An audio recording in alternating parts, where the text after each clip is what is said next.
Alumnos de tercer semestre, muy buen día. Vamos a comenzar este pequeño tutorial acerca de la clase del día de hoy de estética. Y bien, vamos a comenzar.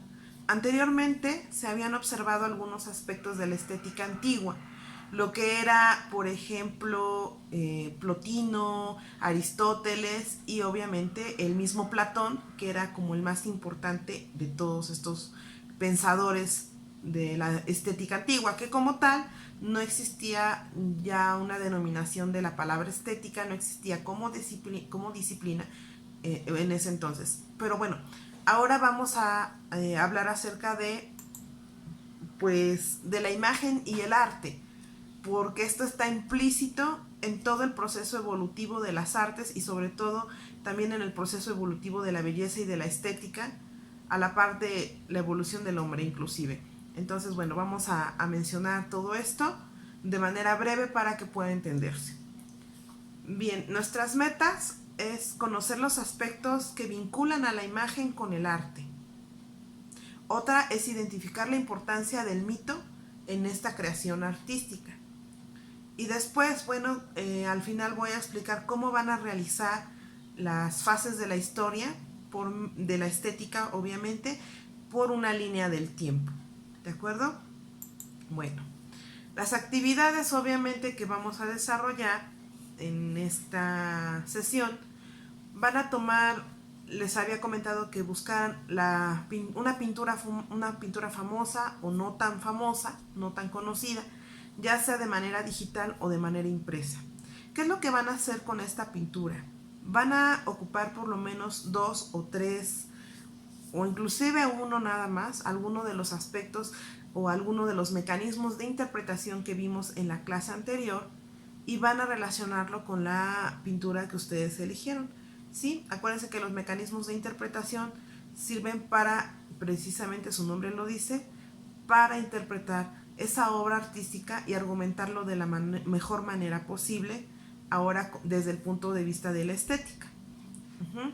En el buscador de tu preferencia, no sé, el inmediato es Google, van a investigar, de preferencia nada más sería leer, no van a argumentar nada, no solamente van a leer qué es la imagen y cuáles son las características históricas, sociales o ideológicas que pretende la imagen desde sus tiempos antiguos.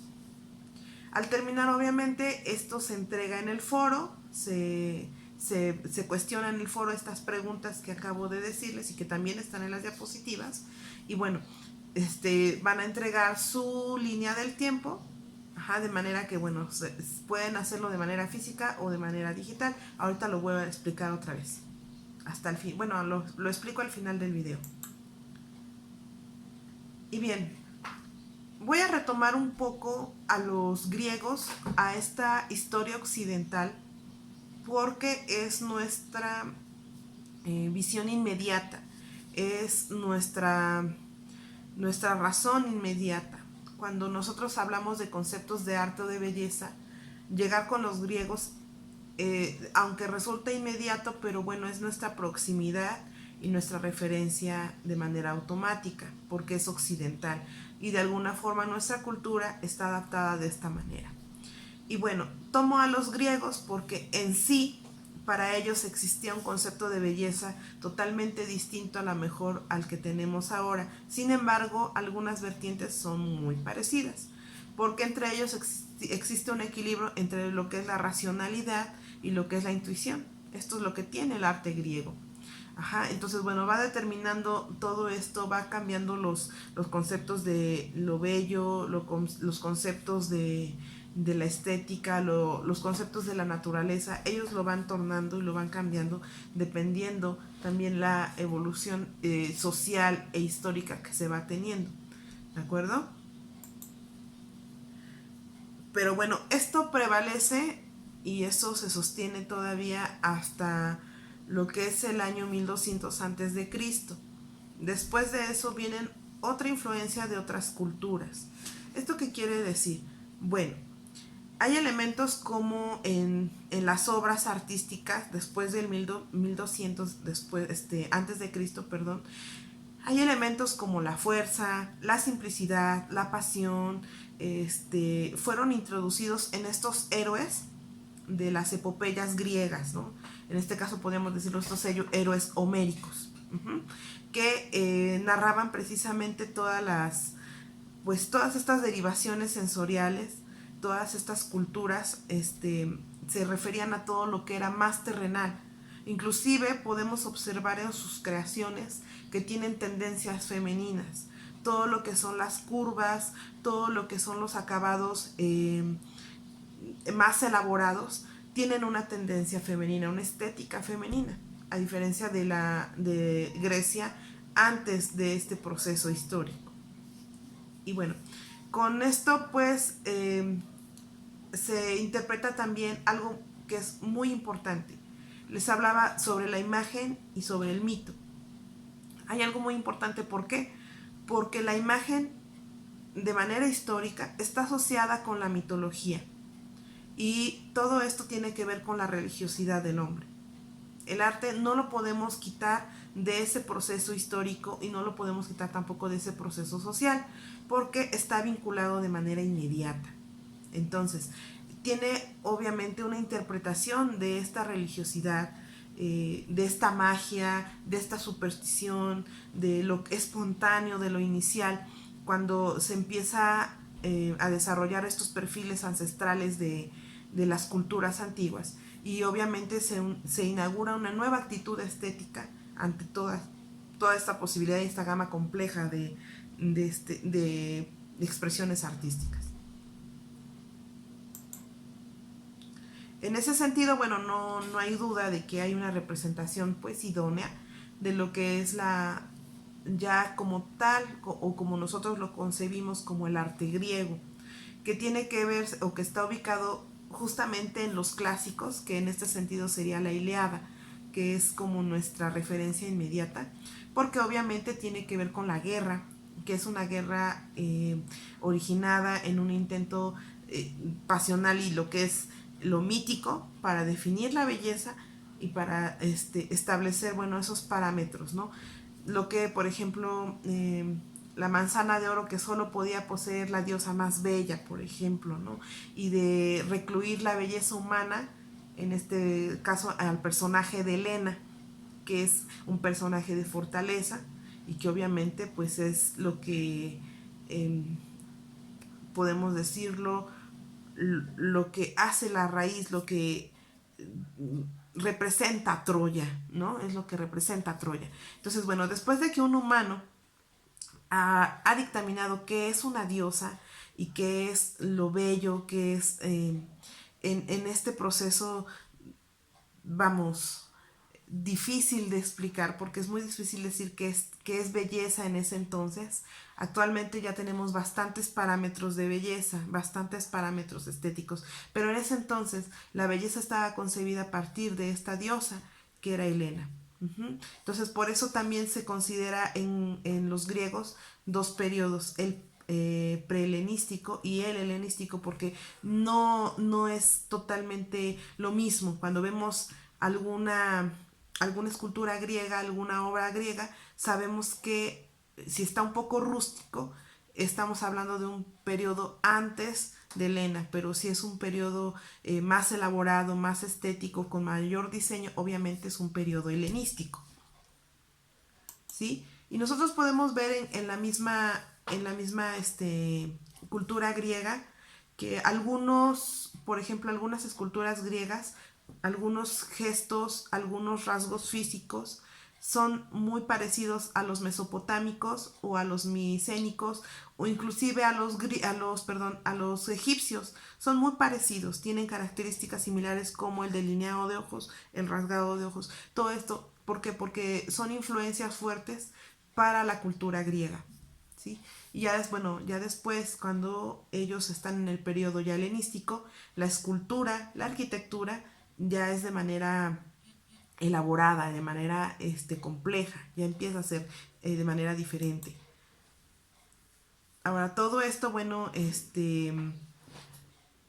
pues es importante la llegada de estos dioses.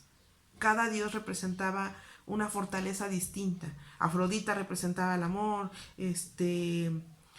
no sé, Apolo representaba todo lo que era la guerra, por ejemplo.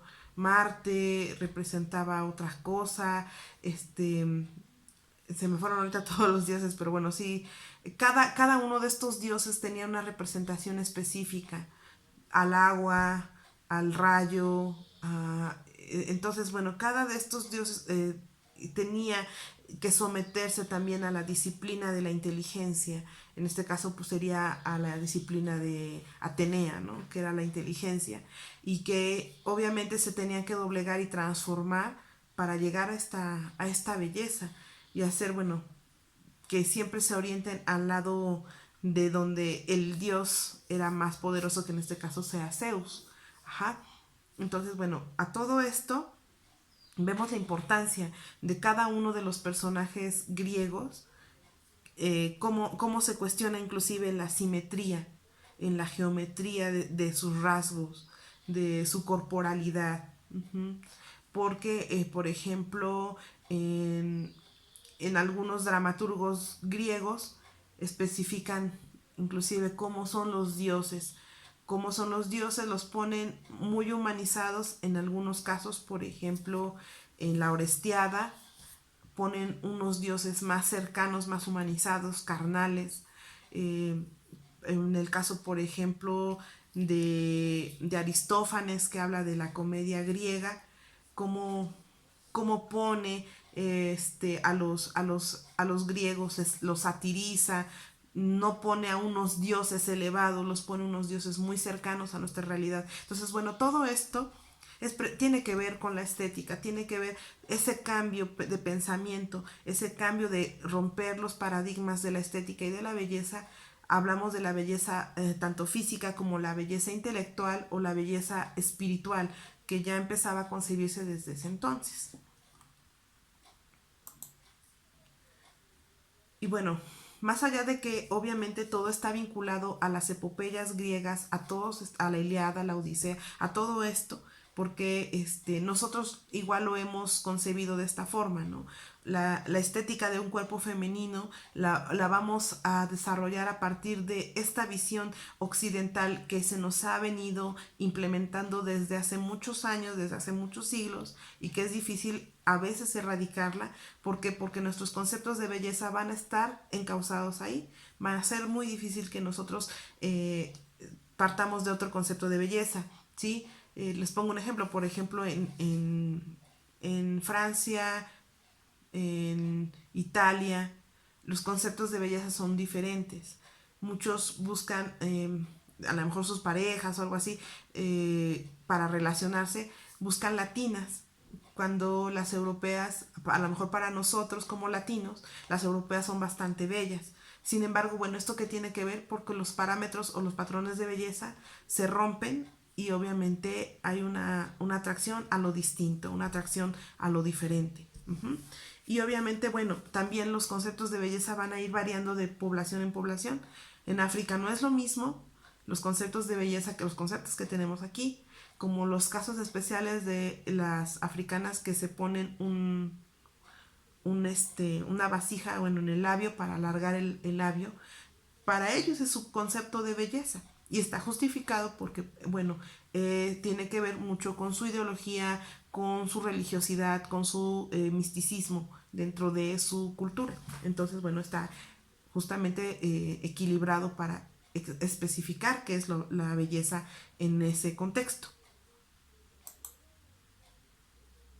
Y bueno, desde luego que en la época de Homero, cuando escribe todas estas epopeyas, pues está muy vinculado todo lo que son los dos géneros, ¿no? Hacia las divinidades. Estos mitos griegos están evocados a todo lo que es antiguo, a todo lo que son las diosas, las madres de la tierra, todas las que proveen, las que cosechan, hablando de la sexualidad, de Dionisio, por ejemplo, también se habla de todo esto. y que todavía están considerados como en el neolítico. Entonces no podemos decir que bueno, ya es como un proceso elevado de pensamiento, pues tampoco, porque todavía está como en la edad de los metales.